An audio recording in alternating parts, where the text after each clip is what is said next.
Pues con todos los presentes. En esta noche vamos a hablar de un tema creo que bastante importante sobre la epistaxis, ¿no? O el sangrado nasal, como parte y complemento de lo que es una rotación en el curso de telesalud por la Universidad Nacional Mayor de San Marcos. Mi nombre es José Luis Navarro Flores, soy médico cirujano, ¿no? Actualmente soy médico residente de otorrinolaringología en el Hospital Nacional Daniel Alcides Carrión del Callao. Vamos a empezar la exposición con una pequeña introducción, sobre todo para poder orientarnos en la parte anatómica, ¿no? De lo que es la anatomía de la pared nasal medial, ¿no? Básicamente nos estamos enfocando en lo que son las fosas nasales, ¿no? Y cuál es la irrigación que tiene esta fosa nasal, ¿no? Y por qué específicamente es que hay estos sangrados, ¿no?, nasales, tanto anteriores como posteriores, que vamos a desarrollar más adelante. Primero vamos a ver que esta pared nasal medial, ¿no? De la fosa nasal va a estar irrigada por varias ramas, ¿no? Terminales, ¿no? Y algunas ramas principales de las principales arterias que tenemos nosotros en la parte cabeza y cuello. En este caso vamos a hablar de dos ramas importantes, que son la arteria carótida externa y la arteria carótida interna. Ambas van a dar ramas también importantes, cuyas terminaciones y posteriores anastomosis van a ser las encargadas de llevar esa irrigación a a todo lo que es la pared nasal medial, ¿no? Como por ejemplo, vamos a ver que en la arteria carótida externa va a tener sus principales arterias como la arteria maxilar interna, ¿no? Y esta va a devenir en lo que es la arteria esfenopalatina, que es la que vamos a poder ver en la imagen de la derecha, ¿no? Y la arteria palatina mayor, ¿no?, que es la que vamos a ver en la región del paladar duro, ¿no?, que va a irrigar también toda esta zona del septum nasal. Luego también vamos a tener la arteria facial, ¿no?, que va a tener una rama que es la arteria labial superior, que también vamos a ver acá en esta imagen, ¿no? Y la unión o la confluencia de todas estas terminaciones vasculares van a dar lo que nosotros conocemos como el plexo de Kieselbach, que básicamente es la región más vascularizada de lo que es el septum nasal, ¿no?, que es la que más va a sangrar cuando tengamos algún problema, algún traumatismo a nivel de esta zona, ¿no? Entonces, básicamente eso es para entender esta disposición anatómica y la irrigación de este septum nasal, ¿no? Luego vamos a tener también otra irrigación importante que es a través de la carótida interna, ¿no?, que va a dar las ramas tanto oftálmicas, que van a dar las ramas de la arteria etmoidal anterior y la arteria etmoidal posterior, que van a ser las ramas que van a estar más, por decirlo así, en el techo de la fosa nasal, ¿no?, que van a dar estas principales ramas, y estas terminaciones también van a confluir en lo que es el plexo de Kieselbach, ¿no? Entonces, como ya nos hemos ubicado básicamente en la irrigación, vamos a poder desarrollar ya mejor, con mejor facilidad el tema de hoy. En cuanto a la definición, vamos a ver que la epistaxis básicamente se va a definir como un sangrado nasal, cuya clasificación va a ser dado dependiendo si es que va a ser un sangrado de la parte de la fosa nasal anterior o de la fosa nasal posterior, ¿no? En lo que es una epistaxis anterior, vamos a ver que el sangrado va a ser básicamente a nivel de las narinas, y en lo que es una epistaxis posterior a través de las coanas, ¿no?, que es básicamente la parte posterior de lo que es la fosa nasal. Y el compromiso básicamente que nosotros vamos a poder identificar en lo que es una epistaxis anterior va a ser el plexo de Kieselbach, ¿no?, que vamos a tener las principales arterias que ya habíamos mencionado, ¿no?, como lo que es la arteria etmoidal anterior, la arteria posterior y la arteria labial superior, ¿no? Vamos a ver también que en la epistaxis posterior, básicamente lo que se va a alterar o se va a dañar son las ramas posterolaterales de lo que es la arteria esfenopalatina, ¿no? Y cuyo sangrado va a ser más profuso, ¿no?, que va a ser un poco difícil de poder manejar, ¿no?, si es que no se tiene tal vez las herramientas necesarias para calmar este sangrado, ¿no? Sin embargo, hay que resaltar también que la mayor cantidad de sangrados que se va a tener es la de la epistaxis del tipo anterior, ¿no? Básicamente un 90% de los sangrados nasales van a ser del tipo anterior. En cuanto a la epidemiología, vamos a ver que un 60% de las personas adultas la van a experimentar en algún momento de su vida. Sin embargo, menos del 10% van a recién buscar una atención médica para poder resolver este cuadro. Es una de las causas más comunes de ingreso hospitalario en lo que es el otorrinolaringología y rara vez va a requerir una intervención quirúrgica también, ¿no? Porque se va a limitar con las medidas que vamos a detallar más adelante. En cuanto a su distribución o los picos de presentación de este tipo de condición, vamos a ver que tiene una distribución bimodal, ¿no? Generalmente en menores de 10 años, ¿no? Y el otro pico va a darse entre los 45 a los 65 años de edad, básicamente, ¿no? Son como que dos picos de presentación. Y refiere a la literatura de habla inglesa también que va a ser más frecuente en lo que son las personas del sexo masculino respecto a las del sexo femenino. Sin embargo, cuando estas son menores de 50 años, por el componente estrogénico que tienen las mujeres que van digamos, proteger la mucosa nasal de ciertas lesiones que van a presentar, ¿no? Pero a partir de los 50 años ya esta relación va a ser igual, ¿no? Entonces ya no va a haber mayor preponderancia en varones respecto a mujeres, sino ya va a ser equitativo, ¿no?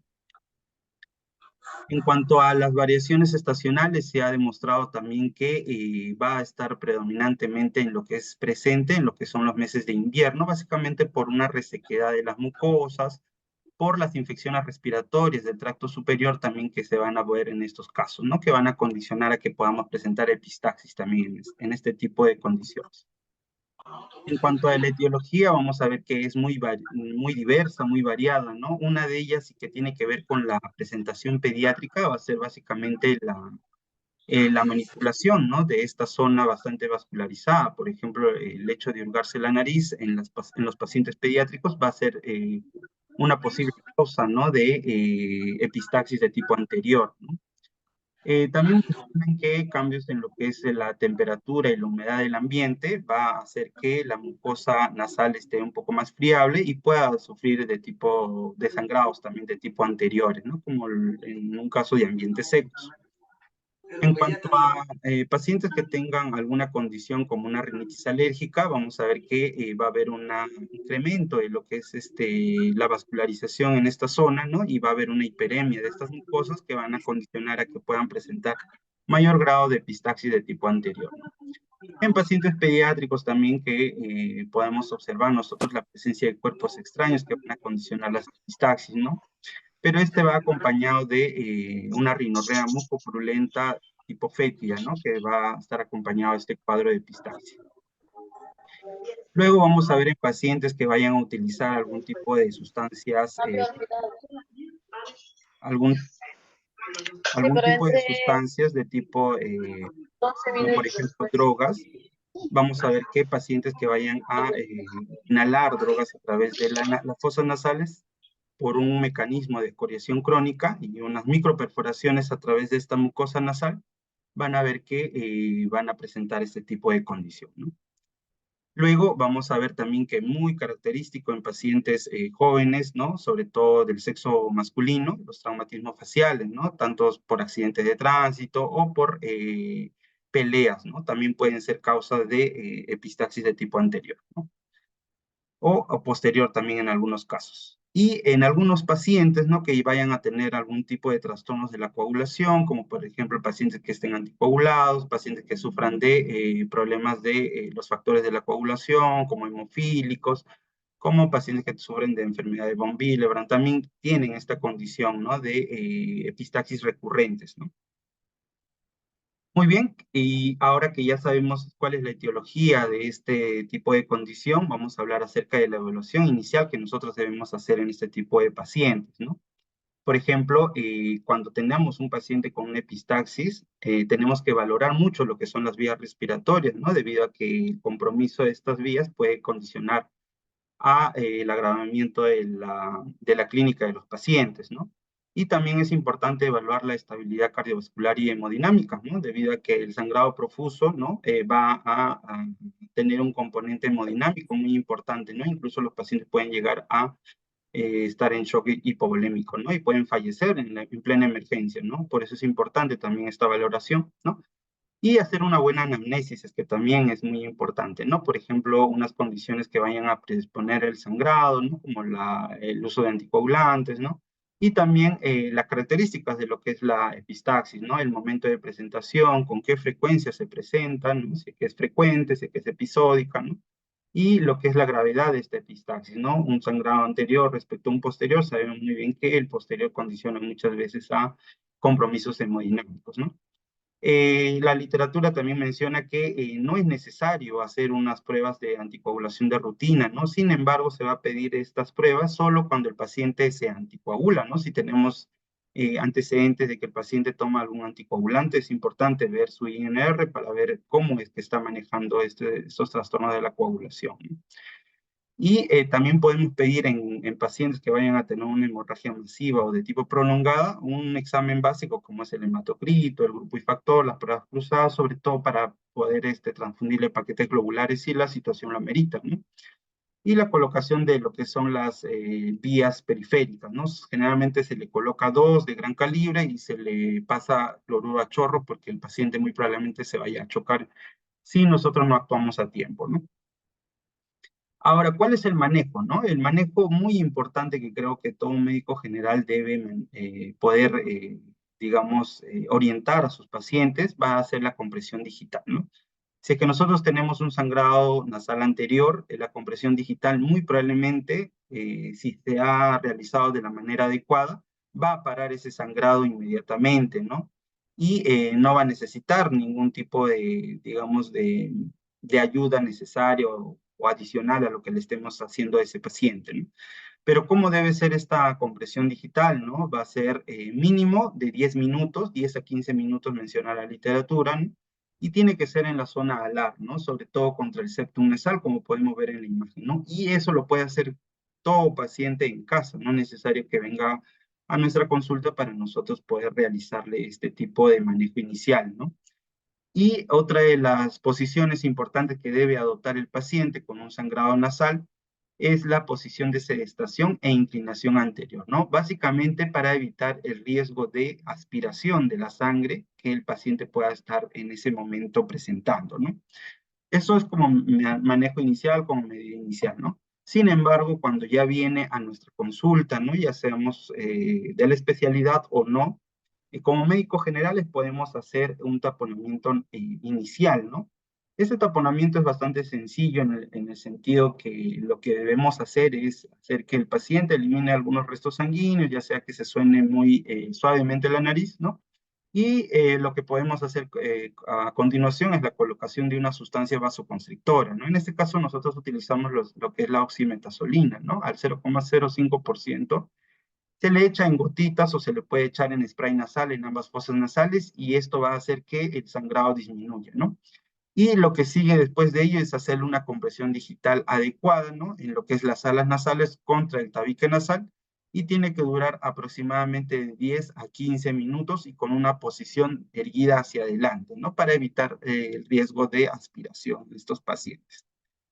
Ya si es que nosotros no vemos que ese sangrado nasal haya parado, ya podemos hacer un manejo ya de una epistaxis anterior recurrente o recidivante, ¿no? En este caso, si es que no tenemos una remisión espontánea y no vemos una fuente de sangrado y vemos que el sangrado reaparece a los 30 minutos de evaluar al paciente, tenemos que hacer sí un taponamiento nasal anterior, ¿no?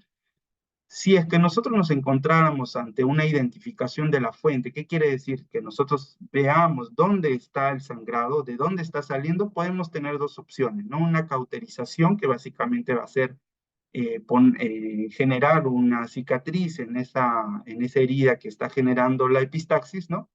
Que puede ser de dos tipos, ¿no? Una que es cauterización química con nitrato de plata generalmente y una cauterización eléctrica, ¿no? Que podemos utilizar ahí sí los monopolares o los bipolares.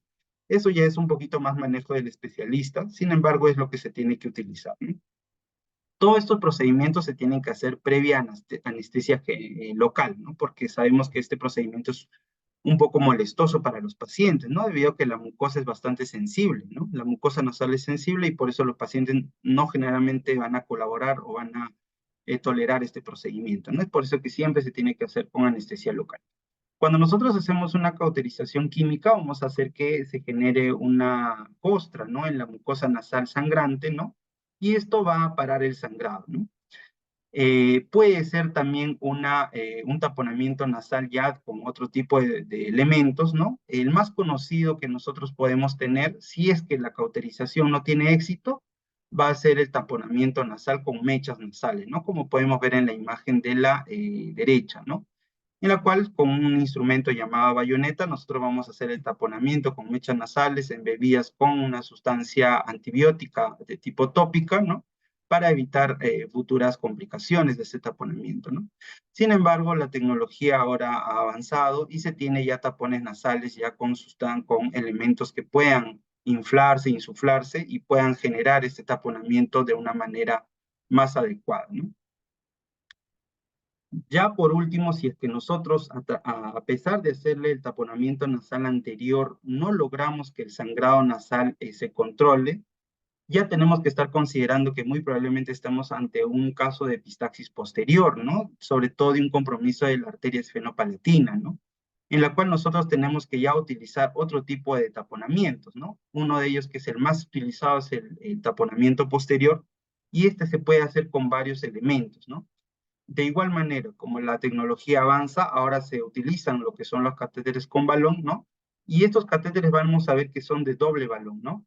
Como podemos ver en la imagen de la derecha, este catéter con balón se va a insuflar con unos 10 mililitros aproximadamente en la parte posterior para que pueda obliterar lo que son las coanas, ¿no? Y evitar que la epistaxis posterior siga ocurriendo, ¿no? Y también tenemos un balón anterior que va a evitar que la epistaxis anterior siga ocurriendo, ¿no? Entonces, estos catéteres con balón ya son un poquito más sencillos de utilizar y de alguna manera pueden resolver mucho mejor el cuadro de epistaxis posteriores, ¿no? Sin embargo, en la práctica clínica que nosotros podemos estar, dependiendo de la realidad hospitalaria en la cual nos encontremos, podemos utilizar también las sondas Foley o los catéteres Foley, ¿no? De 10 a 14 frames con la misma dinámica, ¿no? En la cual vamos a insuflar en este caso suero fisiológico o agua esterilizada, ¿no? De unos 5 a 10 mililitros, ¿no? Y también que este balón del catéter Foley vaya a quedarse en la región de las coanas, ¿no? Para evitar el sangrado posterior. Cabe resaltar que este tipo de taponamientos máximos se deben manejar en unos 72 horas, ¿no? Por el riesgo de infecciones que puede haber, ¿no? Siempre hay que procurar darle antibiótico terapia a este tipo de pacientes, ¿no? Con algún manejo analgésico también, porque este procedimiento es doloroso, ¿no? Entonces, con eso y, digamos, referirlo al especialista adecuado en otorrinolaringología, vamos a lograr, pues, generar que estos pacientes no se compliquen más adelante, ¿no? Básicamente esa era la exposición del día de hoy. Espero que hayan sido de su agrado. Muchísimas gracias por